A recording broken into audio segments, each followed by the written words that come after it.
Salut à tous, c'est Fab Sorare. Aujourd'hui on se retrouve pour une nouvelle vidéo où je vais vous montrer une méthode simple et efficace pour faire des bénéfices en achat-revente. C'est une de mes techniques, une de mes méthodes, il y en a plein. Donc là vous pourrez l'adapter à certains de vos joueurs que vous trouverez en scoutant. Donc juste avant, si vous n'êtes pas encore inscrit sur Sorare, vous avez mon lien de parrainage juste en dessous de la vidéo. Après 5 enchères gagnées donc sur le marché des enchères de Sorare, vous gagnerez une carte cadeau en passant par ce lien ou celui d'un de vos potes, n'importe. Je réponds également à toutes vos questions. Si vous voulez aussi me retrouver sur Twitter, hop, je vous mets juste là mon compte Fab Sorare. Donc tout de suite, venez avec moi, on va voir, je vais vous montrer une méthode simple et efficace, comme je vous l'ai dit, pour faire des bénéfices en achat-revente. C'est parti. Donc comme toujours, on va aller sur Sorare Data, je vais vous montrer ma première cible, donc Noboa, si j'y arrive. Donc j'ai été chercher 2 joueurs russes parce que le championnat reprend dans une semaine et demie. Donc du coup, je me suis tourné vers des joueurs russes qui sont bons et titulaires. Comme je vous le répète souvent, c'est important, c'est des joueurs qui se vendront très bien. Donc là, on peut voir que je l'ai acheté 0,0460, je l'ai acheté le 16, donc environ une semaine et demie avant. Je pense que l'anticipation est bonne. Vous verrez que dans le deuxième exemple, c'est pareil, c'est du championnat russe une semaine et demie avant. Vous pouvez anticiper 2-3 semaines, un mois à l'avance, c'est encore mieux quand il y a une grosse trêve. Là, c'est pas mal, une semaine et demie à l'avance. Vous allez voir qu'on va quand même faire du bénéfice dans un assez court terme. Donc là, j'ai acheté 0,0460. Donc il y a eu un gros up là, dû à peut-être un manque d'offres. Mais le prix ne va cesser pour moi d'augmenter donc d'ici la semaine prochaine. Donc le championnat reprend voilà, dans une semaine tout pile. Là, il s'est vendu aujourd'hui, vous voyez, à 0,0540. Donc je pourrais en tirer un bénéfice de 20% déjà. Donc ce qu'on va aller voir, on va aller voir les offers déjà un petit peu. Donc vous pouvez voir qu'il peut très vite augmenter. C'est pour ça qu'il y a eu un gros up. Voilà le gros up que vous avez vu. Parce qu'il y en a un à 790, 801. Ensuite c'est 900 et 0,100. Donc vous voyez que si l'offre la plus basse part ou qu'il y a une négociation, ensuite on va sur un prix qui est un peu plus haut. Et après ça augmente vraiment assez rapidement. Certains managers vont poser Noboa entre temps. Mais c'est vraiment pas mal. Donc qu'est-ce que j'ai fait moi avant de l'acheter? J'ai été sur Flashscore comme toujours. J'ai été voir son calendrier, voir la reprise, qu'est-ce que ça allait donner. Donc il y a juste à marquer Sochi, son club qui fait une très belle année grâce à une belle cellule de recrutement également. Et dans le calendrier, vous allez voir, c'est vraiment une méthode simple et efficace. Ils reçoivent Arsenal Tula donc pour la reprise. Ensuite il y a de la coupe.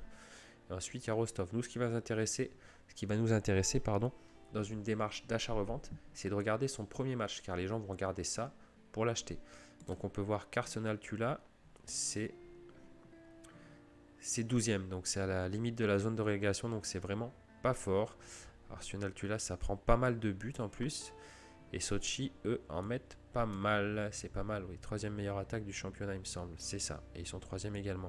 Donc vraiment, il a tout à gagner à ce match-là. Vous pouvez voir ses perfs. Après, c'est comme je vous dis, c'est toujours des joueurs qui sont vraiment très bons et titulaires. Donc, moi, ce que je vais faire, vous voyez, je l'ai acheté 0,0460. Il y a un petit up. Je vais essayer de le revendre en direct avec vous. Donc, je vais ajuster le prix en fonction des ventes dans ce moment. Donc, je vais le mettre en première vente pour récupérer tout de suite mon bénéfice. J'aurais pu attendre la semaine prochaine, mais j'ai d'autres cibles. Donc, c'est pour ça que je vais le mettre en vente. Donc je vais aller le chercher, Christian Noboa. Voilà. Donc je vais le vendre. Et je vais donc le vendre à 0,0780. Ça, je vais pouvoir prendre tout de suite mon bénéfice. Vous voyez, je le fais avec vous. Il n'y a pas de triche. Hop. Attendez une petite seconde, je tape mon mot de passe. Donc voilà, mon joueur est en vente. Donc on va attendre de voir s'il part ou pas.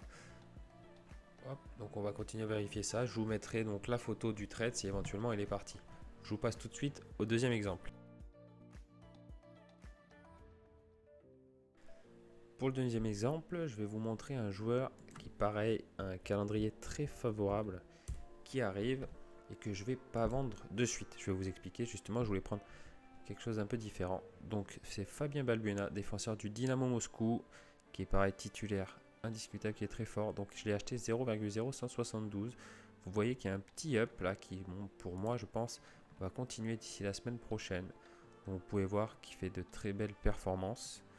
Voilà, des bowler rounds, qu'il est décisif également. Donc il m'a beaucoup intéressé parce que le Dynamo Moscou qui est là va jouer contre Kimki qui est 16e, qui est une très mauvaise attaque. Pas la pire, il y a Ural qui prend pas beaucoup de buts mais qui en met vraiment pas beaucoup. Mais Kimki donc qui a mis que 16 buts, même si le Dynamo en prend pas mal de buts. 20 buts en 18 matchs c'est quand même pas mal. Contre Kimki ça devrait bien se passer. Voilà, j'ai vraiment jugé aussi sur ça. Donc nous ce qui va nous intéresser c'est vraiment juste avant la Game Week. Là, c'est pour ça que je le vendrai sûrement le vendredi avant midi pour encaisser mes bénéfices. Je ne peux pas dire exactement à combien il va partir, mais je ne prendrai pas le risque d'attendre la dernière minute. Je vais commencer à regarder vraiment bien jeudi après-midi, voire pour fixer mon prix de vente. Donc là, ça commence tranquillement à augmenter. Donc je vais attendre et on verra ensemble pour ceux qui me suivent sur Twitter. Donc à combien je vais réussir à le faire partir. Si vous avez un petit pronostic ou quelque chose, vous pouvez le mettre en bas de la vidéo. Donc je vous ai montré voilà 2 méthodes simples d'achat-revente sur des joueurs qui sont bons et titulaires, toujours ça je vous le répète, et c'est des joueurs qui partiront facilement. Donc plus vous anticipez en amont, donc c'est vrai que là c'est une reprise de trêve, donc un mois à l'avance ça aurait été top. Là c'est sur du court terme, donc une semaine et demie, une semaine, ou comme Noboa j'ai mis 4-5 jours de bénéfice, vous voyez que j'ai possibilité de faire un énorme bénéfice s'il s'en va au prix où je l'ai mis. Donc voilà, vous pouvez mettre ça en place, l'adapter à vos joueurs que vous trouvez en scoutant. Merci à tous d'avoir regardé cette vidéo. Donc comme vous avez vu, c'est une des méthodes simples et efficaces. Donc en anticipant une semaine, 2 semaines à l'avance, voire un mois s'il y a des grosses trêves, et en revendant juste avant les Game Week. Évitez de parier sur le fait que votre joueur va faire une bonne performance. Il peut aussi sous-performer, le prix dans ce cas-là va descendre. Donc vraiment, encaissez votre bénéfice, que ça soit 10, 20, 30, 50%. Évitez d'attendre le 200%. Ça arrive, pas souvent, mais ça peut arriver. Mais vraiment, encaissez votre bénéfice pour gonfler votre roster. Donc vous me retrouverez sur Twitter comme toujours FabSorar et mon lien de parrainage juste en bas où je peux éventuellement aussi conseiller mes filleuls sur certaines cibles à adopter. Je peux aussi leur dire ce que je pense par rapport aux cibles qu'ils trouvent. Donc n'hésitez pas à venir me contacter juste avant. En attendant, je vous remercie d'avoir regardé cette vidéo et je vous dis à bientôt. Salut!